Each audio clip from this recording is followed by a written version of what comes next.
नमस्कार, सुस्वागतम, शुभम भवतु. थोडक्यात आणि महत्त्वाचे मध्ये आपल्या सगळ्यांचं स्वागत आहे.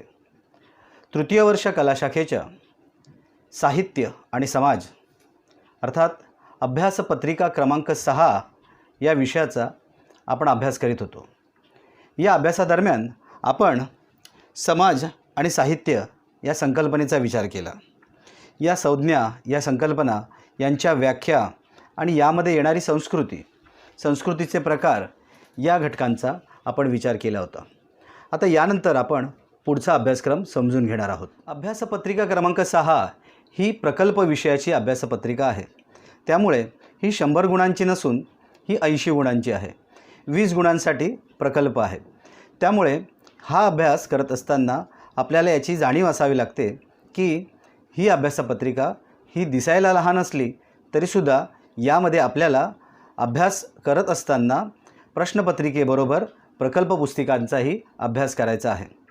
या दृष्टीने आपण प्रकल्पाचा आणि अभ्यासपत्रिकेचा असा एकत्र अभ्यास करणं फार आवश्यक आहे.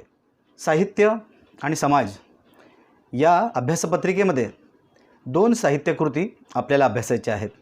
यामध्ये दृश्य नसलेल्या दृश्यात आणि भिन्न या 2 साहित्यकृतींचा समावेश विद्यापीठाने अभ्यास मंडळाने करून दिलेला आहे. यातील दृश्य नसलेल्या दृश्यात या काव्यसंग्रहाचा आपण थोडक्यात आणि महत्त्वाचे या दृष्टीने अभ्यास करणार आहोत. दृश्य नसलेल्या दृश्यात या साहित्यकृतीकडे पाहण्याची एक विशिष्ट भूमिका अभ्यास मंडळाला अपेक्षित आहे. ही भूमिका आहे महानगरी साहित्यकृती म्हणून या साहित्यकृतीचे वाचन. या दृष्टीने आपल्याला महानगरी साहित्य म्हणजे काय हे समजून घ्यावे लागते. आपण यापूर्वीच्या काही व्हिडिओमध्ये महानगरी साहित्य, महानगराची निर्मिती, महानगर वसत असताना त्यामध्ये असलेल्या अपेक्षा आणि एकूणच महानगराने निर्माण केलेले प्रश्न याचा अभ्यास केलेला आहे. थोडक्यात आणि महत्त्वाचे या दृष्टीने हा व्हिडिओसुद्धा तुम्ही नक्की बघा. दृश्य नसलेल्या दृश्यात हा दिनकर मनवर यांचा काव्यसंग्रह पॉप्युलर प्रकाशनाने 2014 साली प्रकाशित केला. या काव्यसंग्रहामध्ये एकूण 58 कविता आहेत. या कवितांचं जर वर्गीकरण केलं तर आपल्याला असं आढळून येतं की या 58 कविता ह्या विभक्त म्हणजे वेगवेगळ्या नाहीत. यांच्यामध्ये एक प्रकारची संगती आहे, मांडणी आहे. या मांडणीच्या आधारे किंवा या विभागाच्या आधारे आपण या कवितांचा किंवा या संपूर्ण काव्यसंग्रहाचा विचार करू शकतो. दिनकर मनवर यांच्या या काव्यसंग्रहामध्ये असे आढळून येतं की या काव्यसंग्रहातील कवितांना पारंपरिक अर्थाने शीर्षकं नाहीत. कवितेची पहिली ओळ हीच या कवितेची शीर्षक ओळ म्हणून मानलेली आहे. आणि त्याचप्रकारे ज्या विभागांची मांडणी या कवितांमध्ये दिसते त्या विभागांमध्ये एखाद्या कवितेची शेवटची ओळ त्या ओळीला संगती असलेली दुसऱ्या कवितेची पहिली ओळ.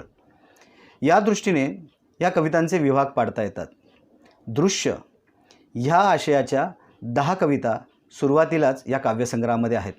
आज आपण या दृश्य प्रतिमेला धरणाऱ्या किंवा दृश्य प्रतिमेचे वर्णन करणाऱ्या या 10 कवितांचा अभ्यास करणार आहोत. दृश्य नसलेल्या दृश्यात या काव्यसंग्रहातील कवितांमध्ये पहिल्या 10 कविता ज्या दृश्य प्रतिमेला साकार करणाऱ्या आहेत किंवा वाचक मनामध्ये दृश्य ही संज्ञा, ही संकल्पना निर्माण करणारे आहेत. या कवितांची शीर्षकं जरी पाहिली तरी आपल्याला असं आढळून येतं की या शीर्षकांमधून कवी दृश्यविषयीचे काही भाष्य करू इच्छितो. कालौघात अदृश्य झालेल्या पुरातन दृश्यात आणखीन काही दिवसांनी या दृश्यातून अर्थात हे दृश्य दिसायच्या आधीच्या दृश्यात, दृश्य नसलेल्या दृश्यात एक दृश्य सारखं अशा प्रकारच्या शीर्षकातून कवीला दृश्यविषयीचं काही भाष्य करायचं आहे. हे भाष्य कवितांच्या स्वरूपामध्ये, कवितांच्या मांडणीमध्ये आपल्याला आढळते. कालौघात अदृश्य झालेल्या पुरातन दृश्यात या कवितेमध्ये कवी एका ठिकाणी म्हणतो, काठीच्या आधारानं रस्ता ओलांडताना तो पाहतोय सगळं चराचर दुःखानं व्यापून गेलेलं. यातील दुःख ही संज्ञा किंवा हा शब्द या कवितेला एका वेगळ्या पटलावर किंवा वास्तवावर घेऊन जातो. कवीला दृश्य अर्थात त्याच्या कवितेच्या कॅनव्हासवर साकारत असतानाची जे शब्द आहेत, जे शब्दचित्र निर्माण करणार आहेत, त्यामध्ये दुःख ही प्रतिमा किंवा दुःख ही जाणीव प्रकर्षाने मांडायची आहे. तो पाहतो आहे सगळं ह्या भूमिकेतून किंवा ह्या शब्दातून. तो म्हणजे नेमका कोण? कवितेतील निवेदक की वाचक की कवीला अपेक्षित असलेला तो? इथे ही कविता बुद्ध प्रतिमेलासुद्धा स्पर्श करते. दुःखाचा शोध घेणारे तथागत गौतम बुद्ध कवीला अपेक्षित असावे असा एक भास या कवितेच्या सुरुवातीच्या टप्प्यातच निर्माण झालेला दिसतो. कविता समजून घेत असताना ती जाणवत जाते, ती कळत नाही, पण ती जी जाणीव आहे ही जाणीव या दृश्य या कवितेमध्ये किंवा दृश्य प्रतिमांच्या कवितेमध्ये दुःखाची आहे, हे सुरुवातीच्या टप्प्यातच कवी मांडताना दिसतो. कवी याच कवितेमध्ये एका ठिकाणी म्हणतो की नित्य नेमानं पाहतोय आपण आपल्या उघड्या डोळ्यांनी कितीतरी दृश्य. या कितीतरी दृश्यांमध्ये कवीला काय अपेक्षित आहे, तर पुढे कवी लिहितो, कितींदा तरी एकमेकांचे गळे कापताना आपण पाहतोय, कितींदा तरी माणसं एकमेकांच्या जीवावर उठताना. कवीला या कवितांमधून किंवा या दृश्य या प्रतिमांमधून सांगायचं आहे की ही जी दृश्य आहेत ही दुःखाची आहेत, त्याचबरोबर आजूबाजूला दिसणाऱ्या दंगलीची आहेत, क्रौर्याची आहेत, माणसाच्या मनात अडकून राहिलेल्या अशा जाणीवांचे आहेत की ज्या जाणीवा कवीला प्रकर्षाने दृश्य स्वरूपात मांडायचे आहेत. आणि या अपूर्ण वर्तमानाचं दृश्य तर संपत नाही आहे. कधी होईल सुटका आपली या परंपरागत दुःखाच्या दृश्यातून? परंपरेचे दुःख किंवा परंपरागत दुःख, इथे संस्कृती, धर्म, जातीयता याचा ताण कवीला अपेक्षित आहे. कवी ह्या कवितेच्या शेवटाला अर्थात कालौघात अदृश्य झालेल्या पुरातन दृश्यात या कवितेच्या शेवटी संस्कृतीविषयी भाष्य करताना दिसतो, कारण इथे परंपरेचा उल्लेख आलेला आहे. तर आणखीन काही दिवसांनी ही कविता जी आहे ती परंपरेशीच मात्र निसर्ग प्रतिमांशी जवळीक साधणारी आहे. अर्थात कवी काही दृश्य आपल्या कवितेच्या आधारे मांडतो आहे आणि ती पटापट एकापाठोपाठ एक येत जातात आणि ती दृश्य आपल्याला काही सांगतात. ही चित्र जी आहेत ही चित्र कवितागत निवेदकाला छळणारी आहेत, कवितागत निवेदकाला सांगणारी आहेत की भविष्यामध्ये कदाचित या दृश्यांचं रूप बदललेलं दिसेल. हा नेहमीच माणसाला काही ना काही शिकवत असतो, मात्र त्याच्याकडून शिकण्यासारखं जे आहे ते आपल्याला नेमकं कळत नाही. कवी आणखीन काही दिवसांनी या कवितेमध्ये निसर्गातील बदल जो मानवाने निर्माण केलेला आहे त्याबद्दलचे भय व्यक्त करतो. त्याला जाणवत राहतं की हा निसर्ग असाच बदलत राहिला आणि माणसाने त्याच्यावर असाच घाव घालत राहिला तर कालांतराने या निसर्गाचा कोप झाल्याशिवाय राहणार नाही. पण ही दृश्य मांडत असताना कवी अशा प्रकारची भाष्य करणे टाळतो. तो केवळ दृश्य सांगतो आणि आपल्या मनामध्ये हा पुढील भाव निर्माण करण्यात तो यशस्वी होतो.